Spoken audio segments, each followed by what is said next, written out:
And I'm still Toby. I work at Gnosis and the Gnosis Safe. And yeah, I'm going to be talking about where we are right now with the product and also what our plans are for 2019, specifically about our work and research on recovery and dApp interaction. Now, the Gnosis Safe is an Ethereum wallet. And the first question that always comes up, why yet another wallet, right? There's plenty of wallets out there. Everyone knows MetaMask. There's plenty of mobile wallets out there. Some of them have dApp browsers, some of them don't. Some of them are for Ethereum only, some others support multiple blockchains, so why are we building another one? Well, the Gnosis Safe is a smart contract wallet for mobile. What does that mean? Well, the vast majority of the wallets out there are using externally owned accounts. That means there's a single private key that is used to make transactions.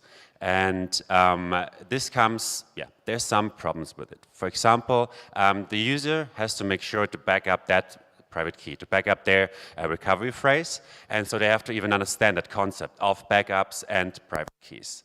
Second, there's no option for defining more sophisticated access control schemes. So you either have access to everything or to nothing. So if an attacker gets a hold of your key, they can basically impersonate you, and if you lose your key, you also have lost control to everything.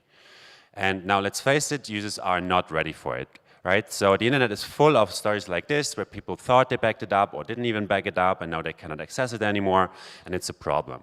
And that is why we believe that the future are smart contract wallets. Because in a smart contract, we can put in more sophisticated logic to prevent some of these problems. And why is it even possible? Well, on Ethereum, smart contracts are so-called first-class citizens. That means that generally all features that are available for regular accounts are also available for smart contracts. And yes, so what does make the Gnosis Safe now different? There's three features that are enabled by the fact that the Gnosis Safe is a smart contract wallet, and I'm going to be talking about these. First of all, two-factor authentication. That's something that is available right now in our mobile apps. You can download them on the iOS and Android App Store. And yes, in order to explain what it is, let's first have a look at, well, this very simplified flow of how transactions are done with externally owned, with regular accounts on Ethereum. There is a single key that is used to sign a transaction, and then this transaction is submitted to the Ethereum blockchain where it is executed. That means, again, if an attacker gets this one key, they can do everything with it. Now, with two-factor authentication, with a smart contract wallet, and in that case, the two-factor authentication happens on-chain. There's some solutions that do that off-chain, but in our case, everything is on-chain. There's two keys that are required to sign a transaction before it can be executed on the blockchain. That means if an attacker gets a hold, or if one key is compromised, you still couldn't do anything with it. That also means if the original owner loses one of their keys, they can also not do anything anymore, but we'll get to that problem later. In our case, in case of the Gnosis Safe, one of the keys is stored in our mobile wallet, and the second key is stored in a Chrome extension, which acts as a two-factor authentication device. And we also build in a way that this key never leaves the device, just to prevent some of the attack vectors that are out there. And so there's generally two scenarios. The first one is you start with your mobile app, you want to transfer funds from A to B. This sends kind of an authentication request to the Chrome extension where you confirm or reject. Then the mobile app knows and will submit the transaction to the blockchain. The second case is, and this is generally the case when you interact with a dApp. A dApp, like an exchange, would like to make a transaction. This pops up the Chrome extension, similar to MetaMask, and then this sends now an authentication request to the mobile app, which submits the transaction, lets the extension know, and the dApp can proceed. Now, we are very well aware that this setup is very static, and also it's restrictive because a user has to use Google Chrome, which not everyone wants. So that's why we are planning on loosening that up a little bit or extending it so that we also support different two-factor devices such as hardware wallets or signer apps like the Parity Signer or there's AirGap Vault out there. And you could also use maybe a second Gnosis Safe mobile app as a two-factor device. So we're planning on changing that. Second, and this is an example of for dApp interaction, is token payment. So currently, you need Ether for every transaction, right? So even if you bought some DAI, you want to transfer these DAI, you need Ether, even if these DAI have actual value or significant actual value. This feature we have available in our Android app as a prototype, so give it a try, and we hope we can add it soon also to iOS. Now, in order to explain that, again, let us look at this regular Ethereum transaction. There's a user who signs it, and generally, then that user, or technically the same account, is submitting this transaction to the Ethereum blockchain, and thus paying the transaction fee, the gas, in Ether. Now, there's a thing called meta transaction.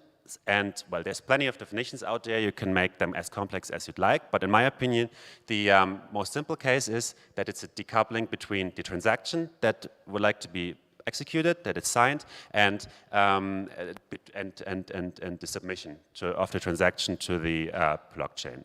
So it does not have to be that same user. It doesn't have to be the same account. Now, in that case, obviously, that right account would run out of ETH at some point because it's basically just paying the Ether without getting anything back for it. That's why we implemented, or I guess not only we, but that's why generally meta transactions with a refund are implemented. So besides just signing that actual transaction that should be executed, you also sign that you're willing to transfer a specific amount of Ether in that case to the user or to the account submitting the transaction to the blockchain. And yeah, you can build it a little bit more general, and it doesn't have to be a specific account. You can also say to anyone who's submitting it, and then that anyone would get the refund.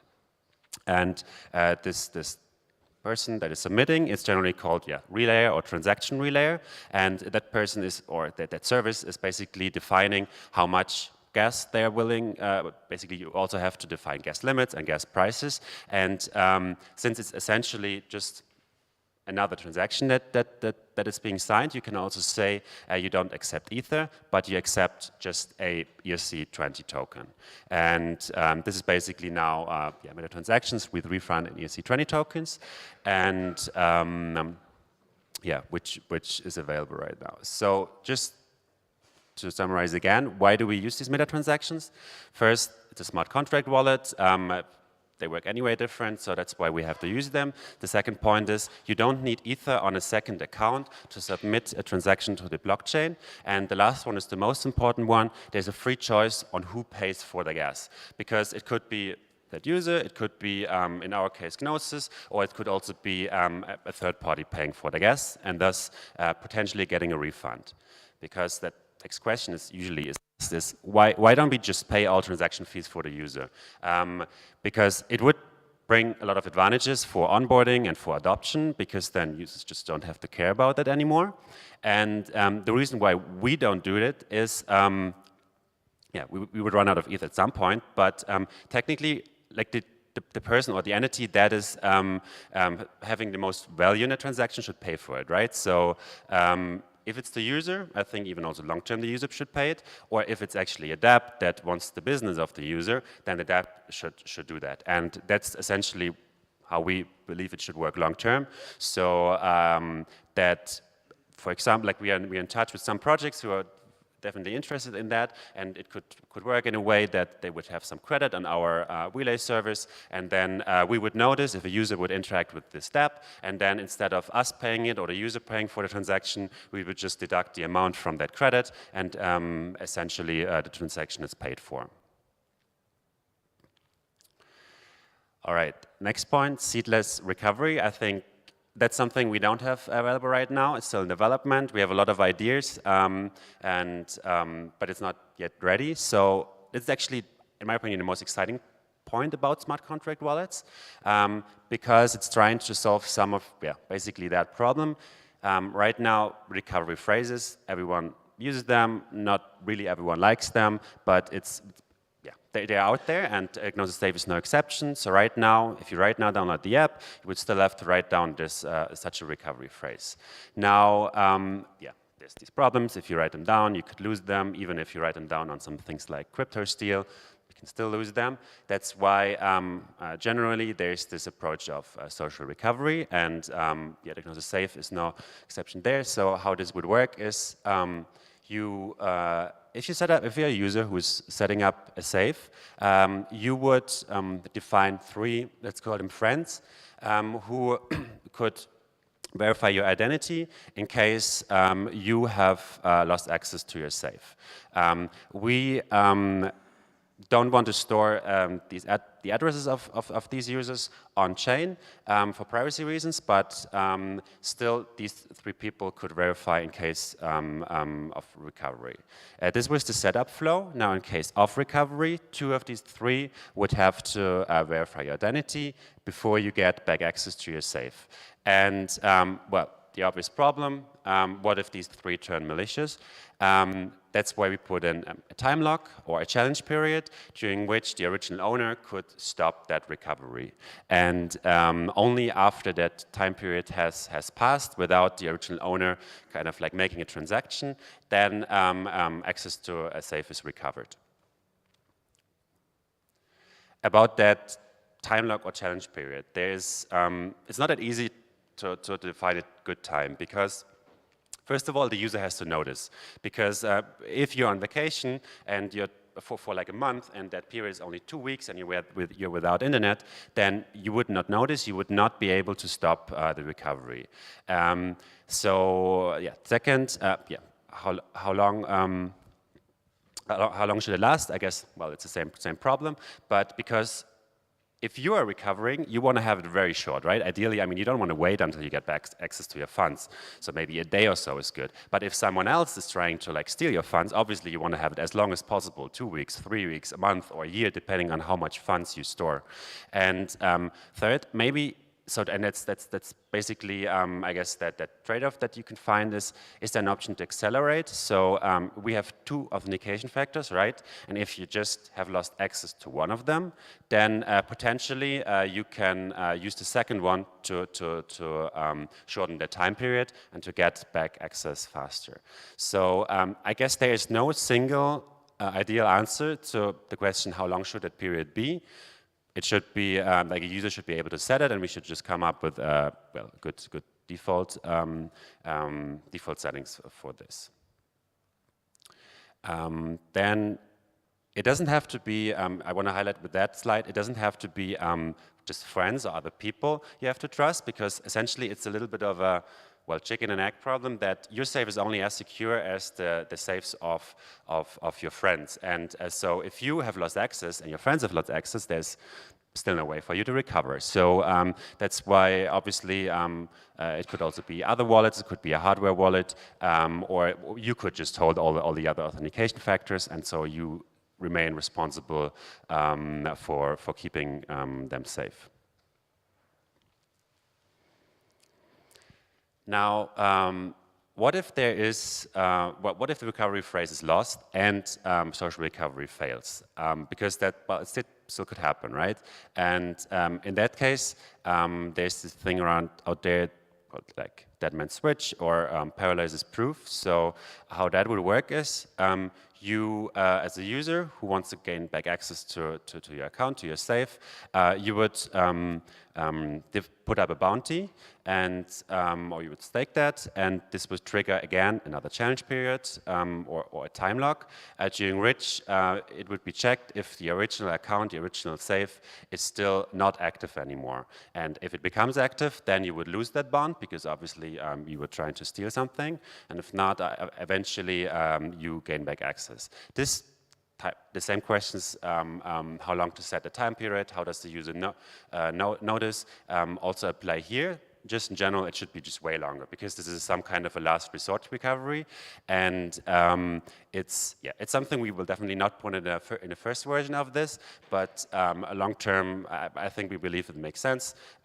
because that's the only way. It's basically a last resort. And also here, very important is that we need to prevent front running. So if my phone or my safe just fell into a lake, someone sees that and would trigger that, there's no way for me to stop them from gaining back access, right? So we probably have to work with some commit reveal scheme, or find other ways to prevent that from happening. Now, there's two more features I wanted to highlight that we're working on. They are not specific for smart contract wallets, but still.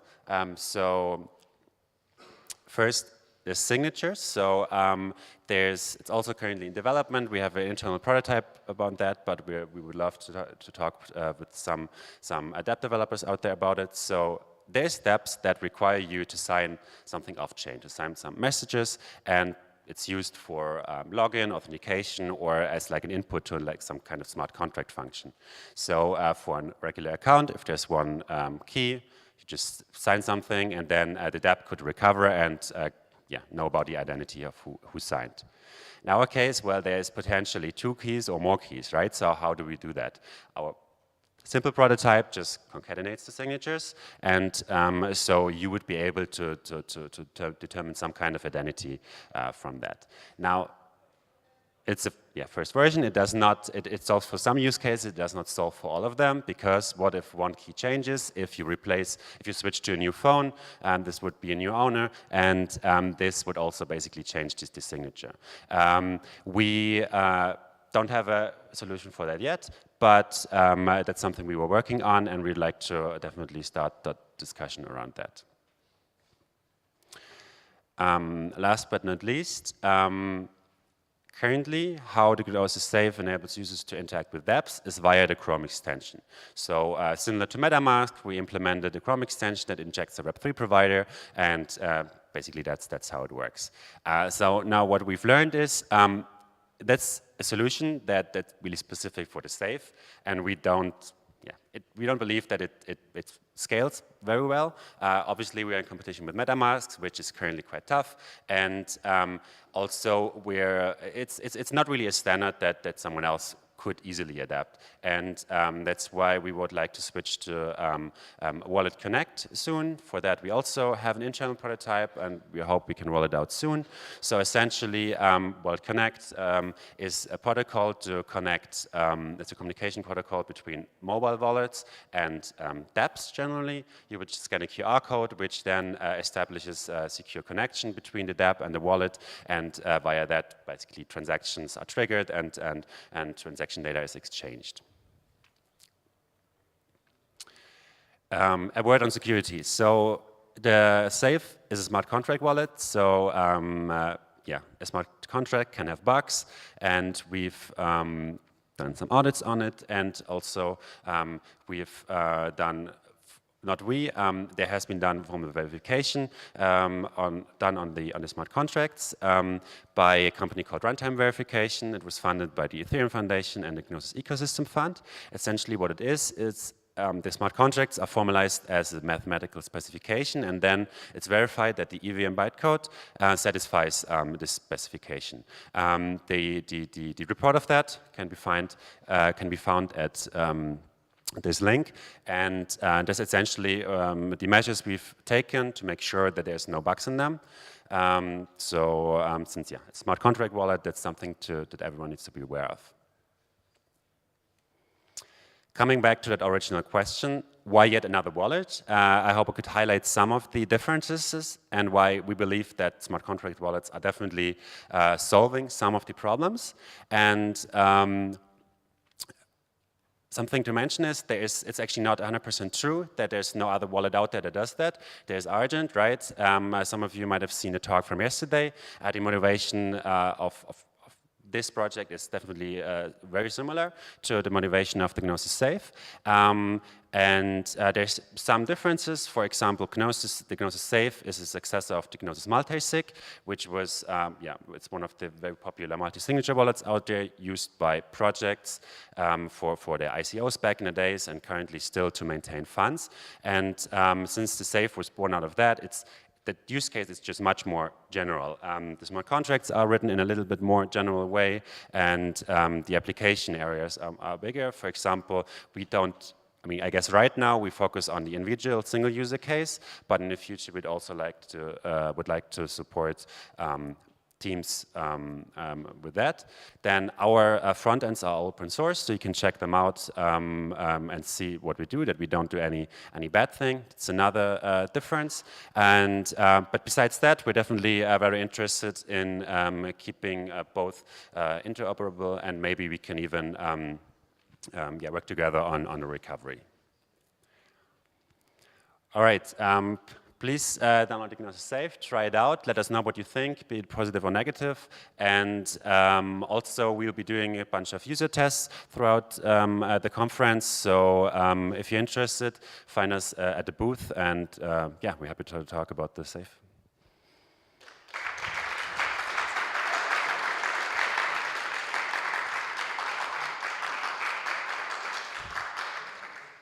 All right, are there any questions?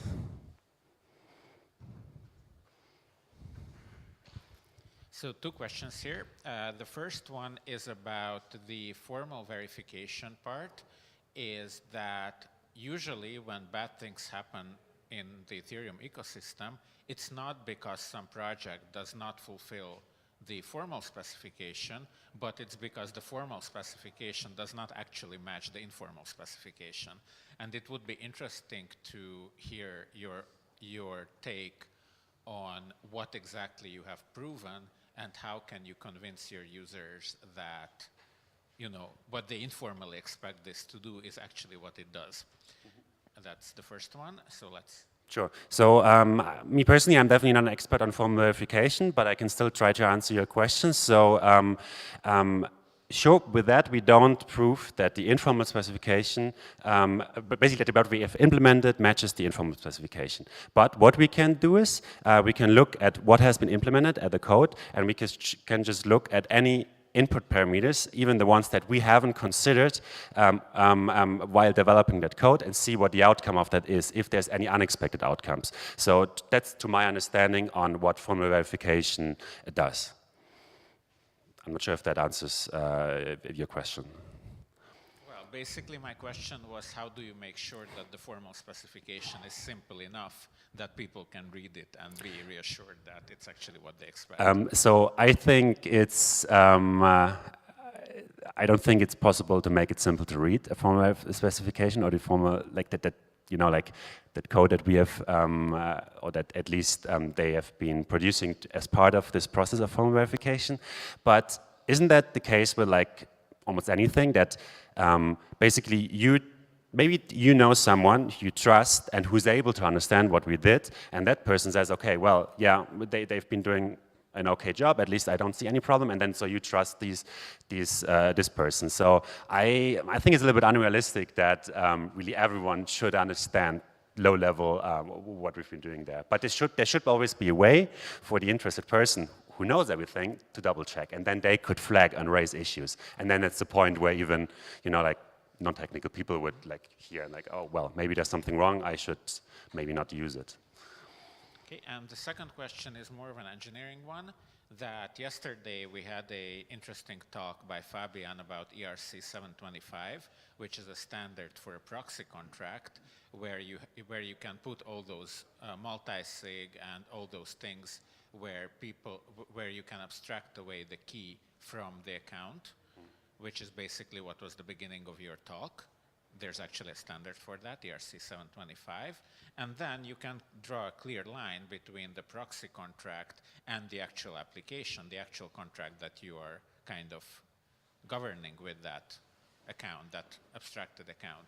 So is Gnosis Safe also, does it also have that clear separation, that this is the proxy contract part, where, you know, it checks the two-factor signature and whatever, and here we draw the line, and here's the actual safe contract that does all the stuff. Yes, so we also use proxy contracts, and there's this proxy contract that always gets, well, deployed, and this will proxy through calls to what we call a master copy, but in our case, this master copy contains all these info about signatures, collection, and so on. Like it contains, the base safe contract contains all the things like who is an owner of the contract, what's the threshold, how many signatures do you need, and you can execute transactions, arbitrary transactions. Sorry, so I think there's a misunderstanding here. So I know, actually, you pioneered that approach with the master contract. As far as I know, you were the first major project that did that. Last year, you presented in this very room.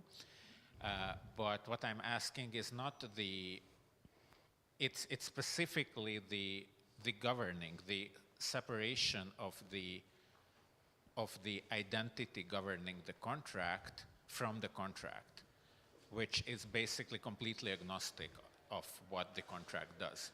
Mm-hmm. Could you hand over the mic to Richard, who wrote the smart contracts? I think he has some. Hey, so also concerning to relating it to Fabian's talk yesterday, if you can remember, I think he had his ERC 725 contract, and before you had like anything could be the owner or the managing identity of this ERC. So the safe would probably be more the manager of that entity, because the safe actually, like Tobias said, doesn't do anything else than just checking the owner. So we don't have any logic built in besides this part that does the multi-sig. Like, the only other little bit extended logic in the safe is that you can add modules that have additional functionality, which you could say, oh, you could add a module, which then is a completely different contract. It's not part of the identity managing contract that has the functionality of the ERC 725.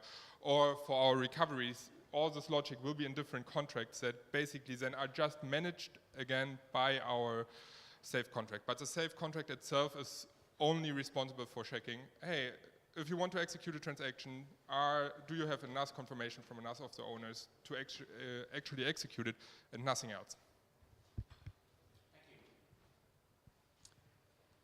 All right. Thank you. Thank you very much. Oh, sorry, what's another question? We can...